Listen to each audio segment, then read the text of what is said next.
Nearly 1 year after that infamous Oscars slap, Chris Rock was on stage in Baltimore delivering his long-awaited Chris Rock spent decades telling jokes about race, money, and power. But the darkest material came from his own life. His childhood was filled with beatings and abuse at an all-white school in Brooklyn. He watched his mother fight cancer. He buried friends who couldn't escape addiction. And at 55, a diagnosis revealed something about his brain that explained years of struggle. He called his own success a kind of curse. The man who made America laugh was quietly breaking down. And the truth behind his story goes deeper than any headline ever told. Chris Rock came into the world on February the 7th, 1965, in Andrews, South Carolina, as the second of 7 kids, and everything around him was shaped by tight money, long days, and parents who refused to let struggle break them. His father, Julius, worked as a truck driver and delivered newspapers for about $300 a week, and that amount had to carry the whole family, so every choice at home depended on careful planning. When Chris was still small, his parents moved to Crown Heights in Brooklyn, hoping the city would give Julius steadier work. The move changed everything. The noise, the crowds, the tension in the streets, all of it hit Chris early. His mother, Rosalie, worked as a social worker and teacher, and she believed in discipline so strongly that she kept the kids in line with strict rules and sometimes physical punishment. Julius wanted his children to understand work, so by the time Chris was 8, he was helping deliver newspapers before school. Those mornings taught him how responsibility feels, and that feeling stayed with him as he grew. When he turned 6, the family moved to Bedford-Stuyvesant in Brooklyn, and his parents believed better schooling would help him rise. So they sent him to schools in mostly white neighborhoods like Gerritsen Beach. Every morning he was bused across town, and from the first week, he stood out in every classroom. The only black kid in many of his classes, he faced slurs and bullying that started in 2nd grade and kept getting worse. Kids pushed him, hit him, called him names, and no one stepped in to protect him. By the time he reached high school, the beatings had become part of his days, and he later said it felt like living inside a long, painful tunnel. In interviews, he said those years felt like the isolation in the Shawshank Redemption, and there were days he wondered how he would get through. The weight became too heavy, so he left school in 10th grade and later earned his GED. Those years left scars that later connected to a diagnosis of a nonverbal learning disorder, something that made reading social cues difficult and added to his struggles. Even so, all that pain carved out the sharpness that would define his voice on stage. Around the age of 12, something shifted. He entered a local talent show and decided to imitate Fats Waller. He didn't expect much. He just wanted to try something that made him feel alive. When the crowd reacted, he felt something lift. He won $20 that day, and that moment planted a seed he carried everywhere. Still, the bus rides continued, the slurs continued, and the beatings continued. But he found small pockets of escape in humor. He used jokes to shield himself, and sometimes that shield was the only thing keeping him standing. Teachers, friends, even neighborhood kids started noticing that he could make people laugh in ways that felt honest.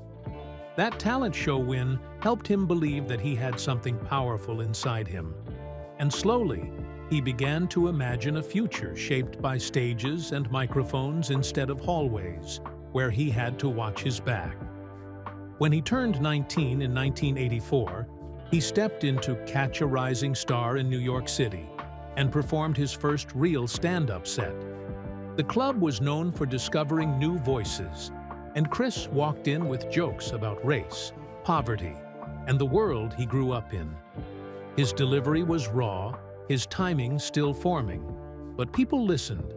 They laughed. They leaned in. Night after night, he would perform for tiny rooms and tiny checks, sometimes only $50, and then sleep on friends' couches because he didn't have money for anything else. But he kept coming back because something in him needed that stage. One night in 1985, Eddie Murphy walked in. Eddie was already a superstar, and as soon as he saw Chris perform, he recognized a spark. He later became Chris's mentor and opened doors that Chris could not have opened alone. Eddie's own rise had been explosive. From 1980 to 1984, his time on Saturday Night Live turned him into a phenomenon. Then his films took over the box office. 48 Hours in 1982 brought in more than $78 million. Trading Places in 1983 made $90 million.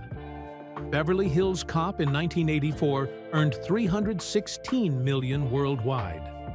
Soon, Eddie's movies had crossed $6.7 billion in total earnings. By the time Beverly Hills Cop 2 arrived in 1987, he was the biggest box office star in the world. That success helped other black comedians see a path, and Chris Rock was one of them. That same year, Eddie helped Chris land his first film role in Beverly Hills Cop 2.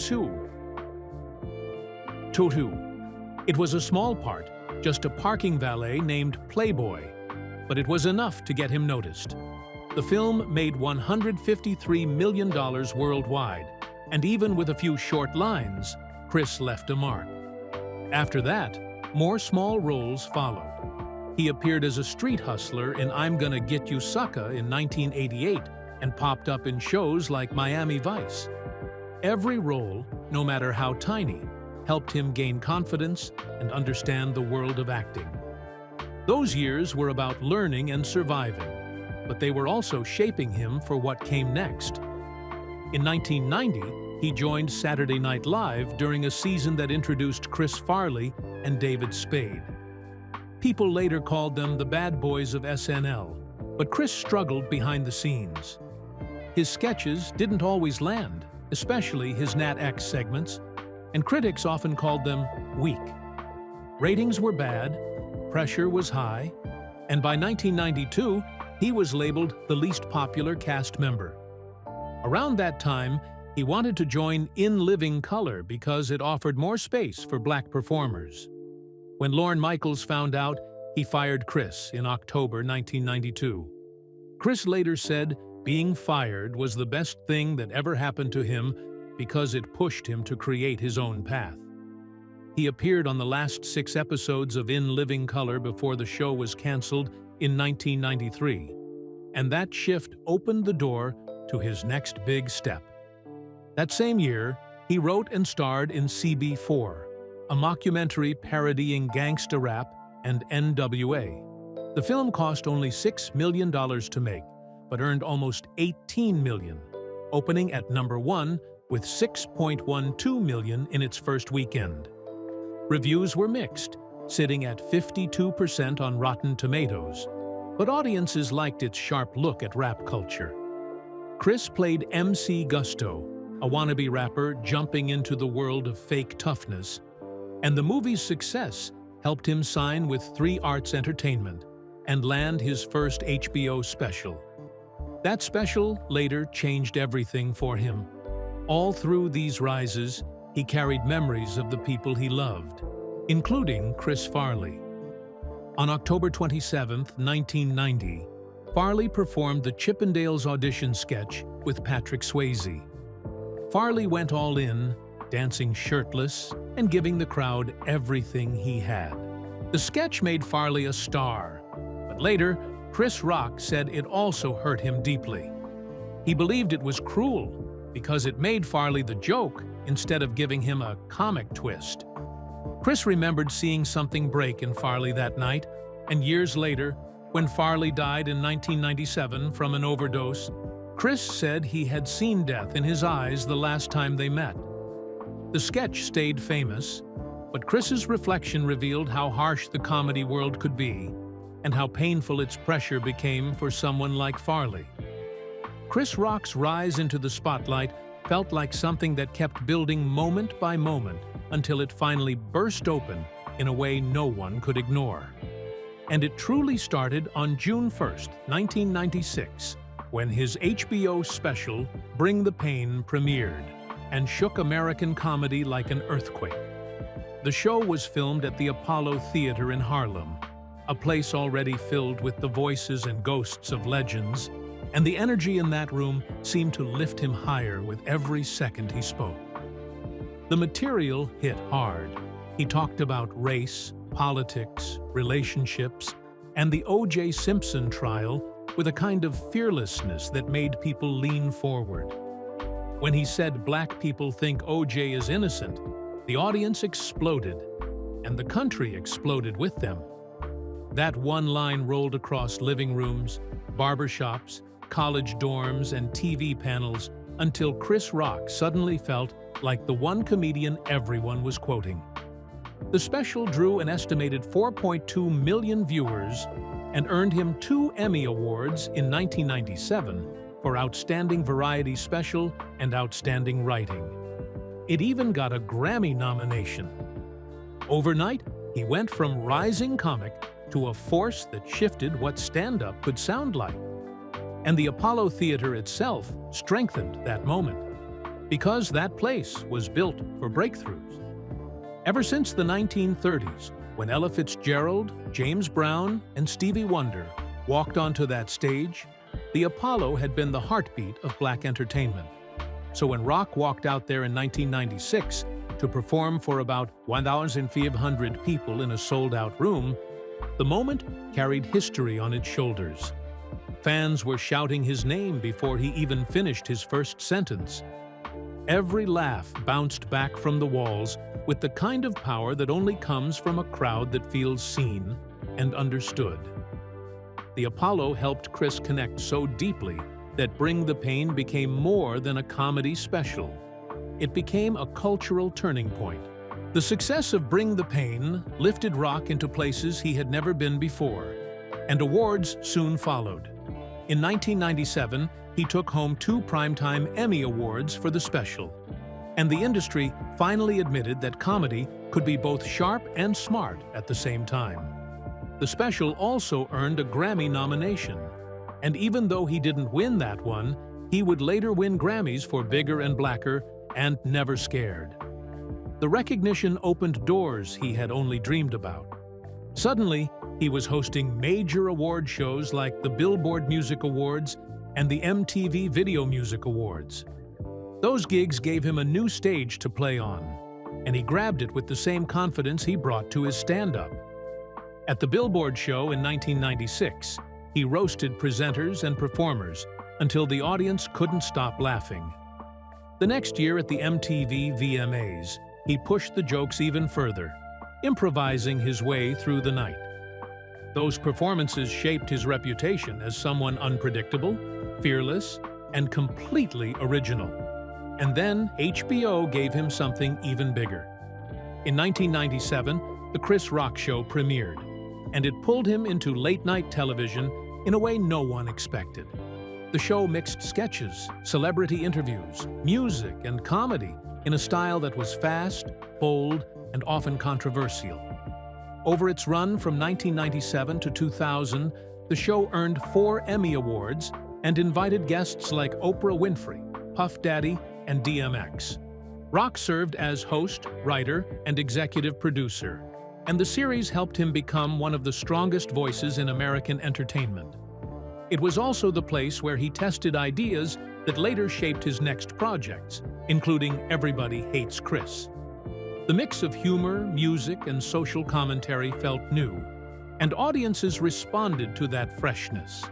By 1999, Rock returned to the Apollo to film Bigger and Blacker, and the energy was even louder than before. About 2,000 fans filled the theater, chanting his name as if they already knew they were witnessing something important. And the special delivered. He talked about gun violence, the Clinton impeachment, and the madness of American life, with more volume and more fire than Bring the Pain. The special earned another Emmy nomination and won a Grammy for Best Comedy Album. It felt like Rock had taken everything from the first special and turned the intensity up, proving once again that he could make people laugh while making them think. Then, a different kind of fame reached him through animation. In 2005, Rock voiced Marty the Zebra in Madagascar, and his improvised line, "I like to move it," became an instant catchphrase. The moment was recorded in just a few takes, and Rock later joked it was the easiest paycheck he ever earned. The movie became a massive hit, grossing $532 million worldwide. Marty's personality grew into one of the most beloved parts of the franchise, and Rock's improvised lines even shaped the sequels and the marketing. That same year brought him back to live action in The Longest Yard alongside Adam Sandler. The movie opened with $47.6 million and went on to earn $191.5 million worldwide on an $82 million budget. His performance won him the BET Comedy Award for Outstanding Supporting Actor. The chemistry between him and Sandler kept audiences hooked, and the film became MTV Films' highest-grossing release until much later. For Rock, it was proof that he could carry comedy not just on stage but in big studio movies as well. But before Madagascar and The Longest Yard, there was Head of State in 2003, the movie he wrote, directed, and starred in. Released on March 28, 2003, it opened at #1 and made $68 million worldwide. The film poked fun at politics with a style that felt ahead of its time, especially as it echoed Jesse Jackson's campaigns. When Barack Obama ran for president 5 years later, many people looked back at Rock's movie with new eyes. The film got mixed reviews from critics, but audiences made it a hit, and it showed that Rock could lead a movie while shaping its message. In 2005, another stage opened for him. He hosted the 77th Academy Awards and brought an energy the Oscars hadn't seen in years. His opening monologue included a sharp joke about Jude Law that became headline material the next morning. The show drew 41.5 million viewers, only a slight dip from the previous year, but it was the highest-rated Oscars in 4 years. Critics called his hosting a needed pick-me-up and praised the way he combined edge with charm. He earned an Emmy nomination for the performance, proving that he could hold the world's biggest stage with ease. Later that same year, his sitcom Everybody Hates Chris premiered on UPN. The first episode pulled in 7.6 million viewers, beating NBC's Joey and becoming one of the strongest debuts of the season. Over 4 seasons, the show aired 88 episodes and won multiple NABCP Image Awards. Audiences stayed with it because it felt real, funny, and familiar. Chris Rock didn't just produce the show. He shaped the voice of it through his own childhood experiences, and that authenticity helped the series last long after its original run through reruns and syndication. Then came the 88th Academy Awards in 2016, a night defined by the Oscars So White controversy. With all 20 acting nominees being white, the pressure on Rock was enormous. In his opening monologue, he asked, "Is Hollywood racist?" and answered it himself with, "You're damn right." He pushed the issue into the spotlight with humor sharp enough to cut the room in half. Many critics called the performance genius because he tackled the moment directly rather than dancing around it. Even with an 8% drop in ratings, the show became one of the most talked about Oscars in recent memory because Rock refused to soften his voice. His influence kept spreading behind the scenes as well. He executive produced The Hughleys from 1998 to 2002, helping guide the show across 89 episodes. Later, he supported Totally Biased from 2012 to 2013, hosted by W. Kamau Bell. These projects showed how much he cared about lifting new voices and shaping comedy for the next generation. Rock didn't just perform, he created space for others to rise. And in 2011, he stepped into a new world when he joined Broadway in The Motherfucker with the Hat.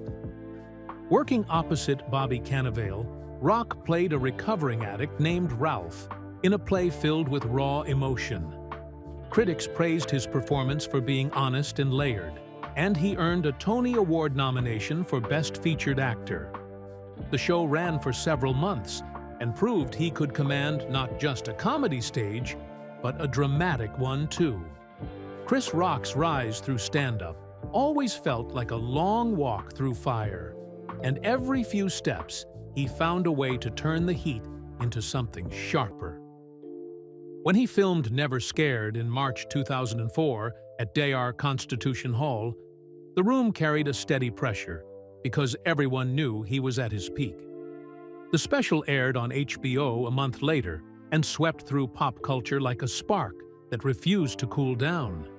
It earned him an Emmy and pushed him into global territory because the honesty in his words cut through everything.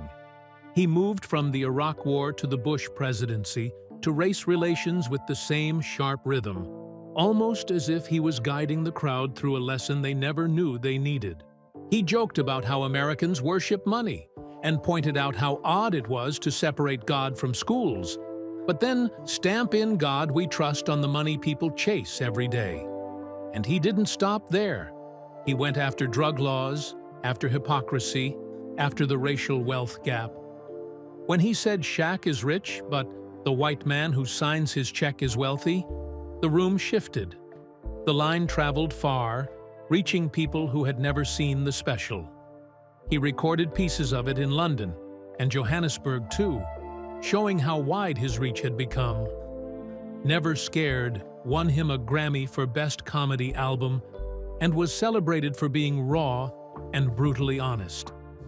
People kept calling it one of the most important stand-up specials of the 2000s, and it quietly set a new standard for political comedy. 4 years later, he stepped onto another stage, and then another, and then a third. Kill the Messenger in 2008 pulled footage from the Apollo Theater in New York, from the Carling Apollo Hammersmith in London, and from the Carnival City Casino in Johannesburg, giving the special an international heartbeat. It premiered on September 27, 2008, as his fifth and final HBO special. It won 2 Emmys because he didn't hold anything back. The 2008 presidential race, rising gas prices, the final stretch of the Bush administration, everything was open for inspection. His jokes about Barack Obama's candidacy mixed curiosity with reality, touching the line between novelty and painful truth. The structure of the show blended sharp social commentary with personal stories, which made the audience feel like they were walking beside him. The world tour behind it was massive. He performed 141 shows in 8 countries and spoke to more than 554,181 people. The special was described as triumphant and fearless, and it pushed him even deeper into the level of a global icon. Then came a long pause. 10 years slipped by before he returned with Tambourine on February 14, 2018. It streamed on Netflix and marked his comeback to stand up. Bo Burnham filmed it at the Brooklyn Academy of Music, and something felt different.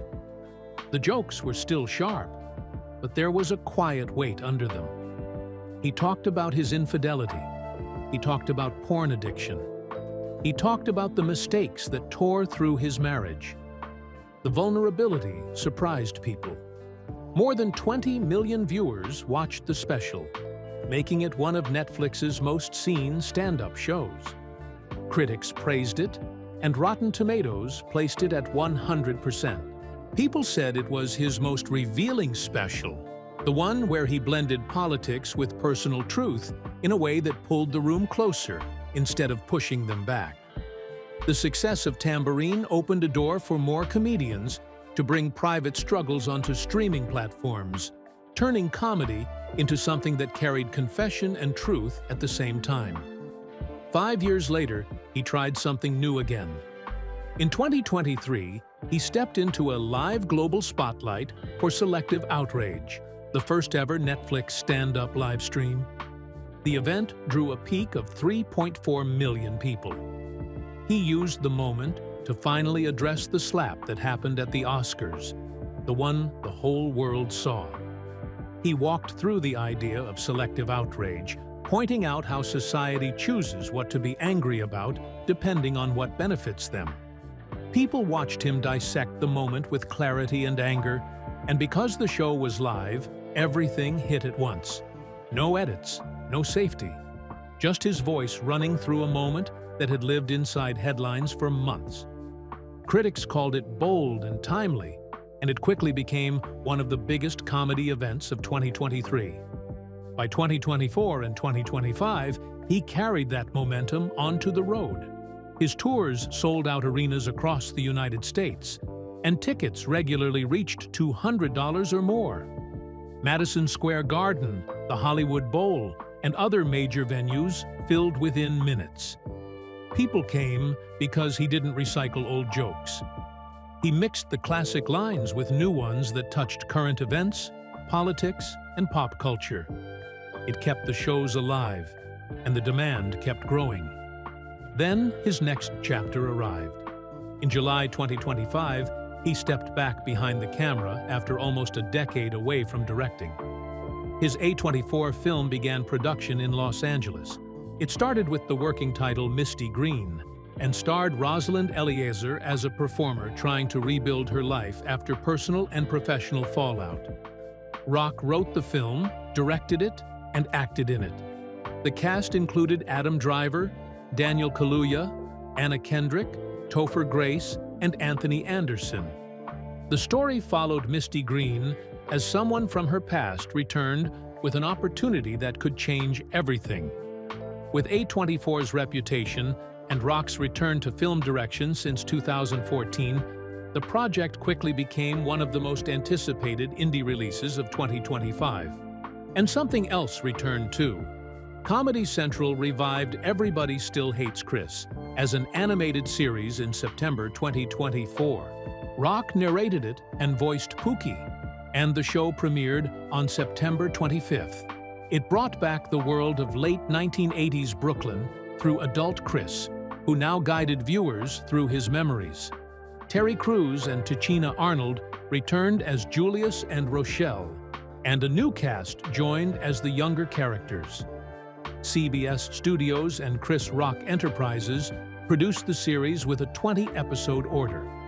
The first 10 episodes arrived on Paramount Plus on May 7, 2025. Rock and the showrunner insisted on keeping Crews and Arnold because their presence anchored the whole story. Fans old and new praised the revival for its warmth and humor. Late in 2024, he returned to SNL again, hosting it for the 46th time as part of the 50th anniversary build-up. A promo released on December 11th showed him interrupting a tour group and delivering ridiculous fake facts about the show. He claimed SNL premiered in 1942, said Lorne Michaels was Haitian, joked that Tupac was shot on the SNL stage, and insisted David Spade lasted just 3 days in the cast because a llama bit him. Adam Sandler made a cameo, and the whole clip went viral, pushing ratings up and reminding people that Rock had been connected to SNL since 1990. But behind all these public moments, there were shadows that shaped him. His father Julius died in November 1988 at age 55, just months after ulcer surgery. Chris was 23, early in his stand-up journey, and the loss cut something deep. His father had worked 2 jobs, driving trucks and delivering newspapers, to raise 8 children.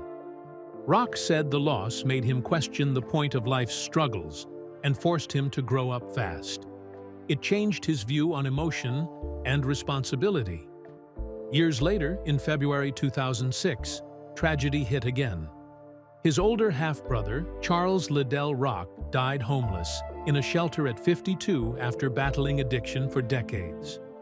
Chris spoke sparingly about it because of how private and painful it was, but the contrast between his fame and his brother's suffering showed the harsh divide life can carve within a single family. In 1997, another blow arrived from the comedy world. Chris Farley died on December 18th that year from a speedball overdose, the same combination that killed John Belushi. Farley had been in rehab 17 times and couldn't escape the cycle. Rock remembered the last time he saw him and said he could feel something was wrong. Farley's brother found him in his Chicago apartment wearing pajama bottoms, and the memory stayed with Rock as a reminder of the dark side of comedy. His own life carried turmoil too. In August 2016, his divorce from Malak Compton Rock was finalized after almost 20 years of marriage. He admitted to cheating, admitted to a pornography addiction, and called it sexual autism. He said he cheated with 3 women and tried to blame the pressure of being the breadwinner. The custody battle over their daughters and a 3rd child, in Tomby, made everything harder. His net worth around that time hovered near $70 million, making the settlement complicated. The details stayed sealed, but the public fallout pushed him into a painful reset. During all of this, his mother Rose battled cancer at Sloan Kettering. She was being treated on the same street where he met with his divorce attorney. A detail he said made the whole area feel cursed. He cared for her at his home in New Jersey, praying for her recovery and wrestling with the idea of wanting her suffering to end. She survived, but the emotional weight stayed with him. His childhood brought its own scars. He faced bullying and sexual abuse while attending an all-white school in Brooklyn. He called the experience rape-ish. The trauma followed him into adulthood, leading him to years of therapy, where he worked 7 hours a week to untangle the damage. He said the bullying made him feel undeserving of love or success, even after he became famous. Then came the Oscars. On March 27, 2022, at the 94th Academy Awards, Will Smith walked onto the stage and slapped him at 8:27 p.m. in front of 15 million viewers. Rock had made a joke about Jada Pinkett Smith's alopecia. The moment spread through social media in seconds. The Academy banned Smith for 10 years, starting April 8, 2022. Smith apologized and resigned from the Academy, but the slap stayed in the air long after the night ended. After that, Rock revealed something private. He had been diagnosed with a nonverbal learning disorder at 55, a condition affecting social cues and spatial awareness. A friend suggested he might have Asperger's, which led to testing. He now spends 7 hours a week in therapy to manage it. He spoke openly about how success doesn't erase trauma and how important it is for adults to seek help when something feels off. By the time Selective Outrage arrived in 2023, he was ready to speak on everything. He called the slap the greatest night of his career because of the exposure it brought, and he crafted the special so the entire show built toward that moment. The theme of Selective Outrage showed how people choose their anger based on personal gain.